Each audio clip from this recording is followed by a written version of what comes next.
இப்போ நம்ம கரம் மசாலா செய்ய போகிறோம். அது செய்யறதுக்கு தேவையான பொருட்களை பார்க்கலாம். பட்டை 2 டேபிள் ஸ்பூன், ஏலக்காய் 2 டேபிள் ஸ்பூன், லவங்கம் 2 டேபிள் ஸ்பூன், மிளகு 2 டேபிள் ஸ்பூன், சோம்பு 2 டேபிள் ஸ்பூன், சீரகம் 1 டேபிள் ஸ்பூன்,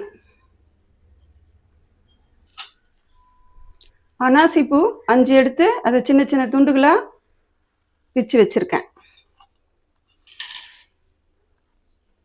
1 டேபிள் ஸ்பூன் கசகசா,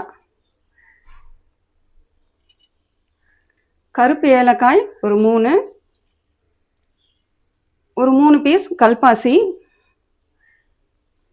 சாதி பத்திரி ஒரு பூ எடுத்து அதை உடச்சி வச்சுருக்கேன். ஜாதிக்காய் உடச்சி ஒரு பாதி வச்சுருக்கேன். இது கொஞ்சம் ஃப்ளேவர் தரும், அதனால் பாதி போட்டாலே போதும். 3 பிரிஞ்சி இலை, இதை சின்ன சின்னதாக பிச்சு போட்டுக்கலாம்.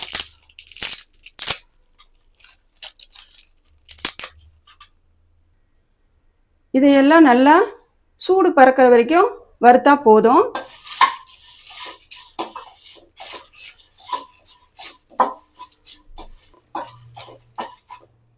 அடுப்பு தீயை குறைச்சி வச்சு கொஞ்சம் சூடு வர அளவுக்கு நம்ம வறுத்துக்கிட்டா போதும். இதையெல்லாம் ஒரு பிளேட்டுக்கு மாற்றிக்கலாம்.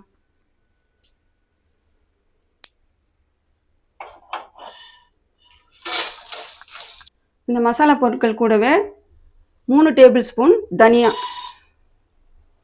ஒரு வரமிளகாய், 3 காஷ்மீர் மிளகாய், இது கலருக்காக நான் சேர்த்துக்கிறேன்.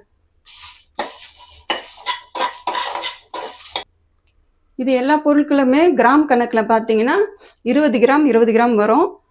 சீரகம் மட்டும் 15 கிராம், தனியா 30 கிராம். தனியா நல்லா வறுபட்ட வாசனை வந்துடுச்சுங்க. அடுப்பை ஆஃப் பண்ணிடலாம். இதையெல்லாம் நல்லா ஆற வச்சு மிக்சி ஜாரில் நல்லா பொடிச்சு கொண்டு வந்து காட்டுறேன்.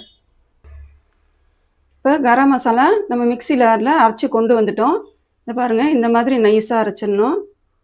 இதை ஒரு ஏர்டைட் பாட்டிலில் ஸ்டோர் பண்ணி வச்சுக்கோங்க. இது ஒரு 3 மாதம் 4 மாதம் ஆனாலும் கெடாமல் இருக்கும். ஆற விட்டுட்டு ஸ்டோர் பண்ணிக்கோங்க.